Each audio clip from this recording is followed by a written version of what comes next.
Hi everybody. I just stumbled upon this and I thought you might be interested in it. This is, if you look in the upper left hand corner, Sharing the Learning Walk and Talk.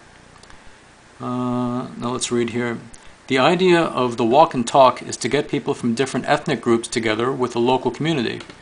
To get together and walk along and to get a history of the places we are going to walk around, and for people to get to know each other, share experiences, share information, and for the people of the hostel to get out of the hostel and get a bit of relief from the tension some of them are experiencing.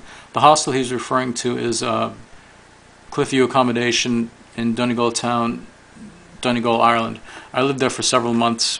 Back in 2010, there's a lot of criminality going on there, a lot of fraud being committed. I did report a lot of it to the An Garda Síochána, that's the Irish police force, and nothing was done about it. I have evidence of wrongdoing on behalf of the owners there, and to the best of my knowledge, no one has been charged with anything. There's been no investigation. There have been no prosecutions. The owners of the hostel, their surname is Timoney, Timoney, and basically what's going on there is you've got dozens of asylum seekers there, and many of whom are not living there. They're living all over the country and they're working illegally, and the Timoneys are getting paid handsomely to house, quote unquote, these asylum seekers who don't live there.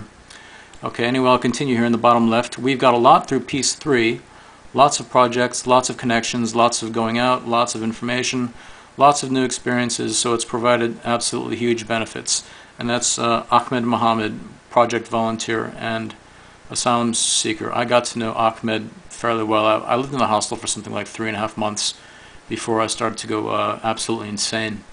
Let's see. Prior to that, I'd been homeless for a few months. Prior to that, I had a hostel in Dublin closed down for human rights violations, but you never hear anything about that. Okay, so let's take a look at these photos first of all. This is the walk and talk.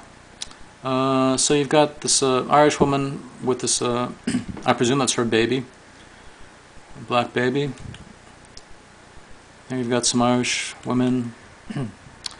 This guy, he was from Sudan. I think that guy's from Nigeria. I don't know who those other people are. There they are walking along the coast. There you go, white woman, black baby.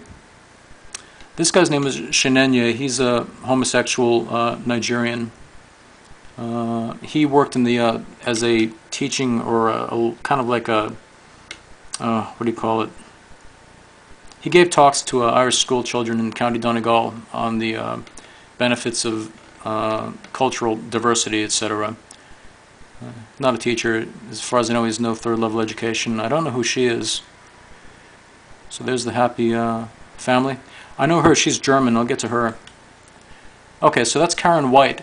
She's German, she's married to an Irishman. They live in, what's that town that Rory Gallagher was from? Ballyshannon, I believe. And I'm fairly certain that she's a communist. That might sound strange to some people, but it's the truth. There you go. It's their little walk, holding hands, nice, nice, nice. So, nice flash website, isn't it? Paid for by the European Union and by European taxpayers. They're the ones who are promoting this forced multiculturalism, miscegenation, everything. There's the back of Ahmed Mohammed. Okay. Okay, so there's the guy from Sudan, and there's Shenenye, the gay Nigerian. I have no idea who he is. There's Ahmed. Yeah, they used to fuck each other on the ass, basically. Himself and some of the other guys from Sudan, and I think it was room 3.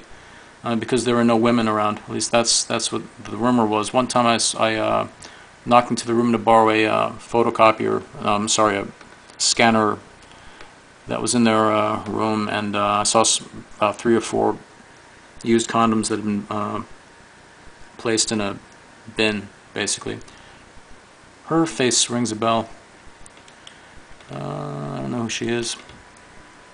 Anyway. And there's Karen. Karen White. German. Living in Ireland, promoting race mixing and multiculturalism in Ireland.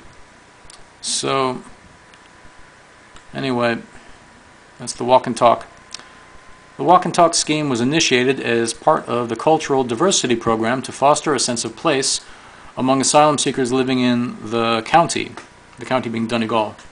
It aims to allow immigrants to establish relationships with local people, promoting integration and inclusion whilst enabling them to practice their English language skills. The idea is to invite asylum seekers and people from the local community to get together on guided walks in various parts of the country. Together they learn about the environment, its history, and its geography, while taking part in some beneficial physical activity. The walks allow participants to share cultures, ideas, and conversations, and to begin to build relationships. The fact of the matter is that these poor guys, these asylum seekers, they're fucking slaves. You know, basically that's it. They're used and abused, and you know, eventually they get something out of it, i.e., Irish citizenship. It's all a scam, you see. The government and, you know, politicians and their cronies in the legal system and people who own hostels, etc., they profit very well due to the misery of these asylum seekers, who, I might add, have no moral reason to be in Ireland in the first place. You just can't come from Nigeria and end up in Ireland without having traveled through at least I think it was something 13 safe countries, unless one traveled to Ireland by boat, or if one swum to Ireland from Nigeria or Sudan, for example, in this case, or maybe if one dug a tunnel from, you know, Africa to Ireland. It's all one big fucking crock of shit, basically. It's a total, complete fucking scam. I can go on any you know, television show in Ireland and blow everything out of the water, basically, but they won't. They don't want me to do that. It's sad. It's really sad, you know. It's just sad. You have a total, complete 1933 Stalinist Soviet Union type ban, media ban, on the truth, essentially, with regards to forced multiculturalism in Ireland. It's sick. It's evil. It's twisted. It's there she is, Karen White, real humanitarian. When I look at her, I feel like spitting in her face, basically. I wish that she'd be deported back to Germany, and that she would never be allowed to set foot in my beloved Ireland again. A fucking whore. I hate them. I hate them all.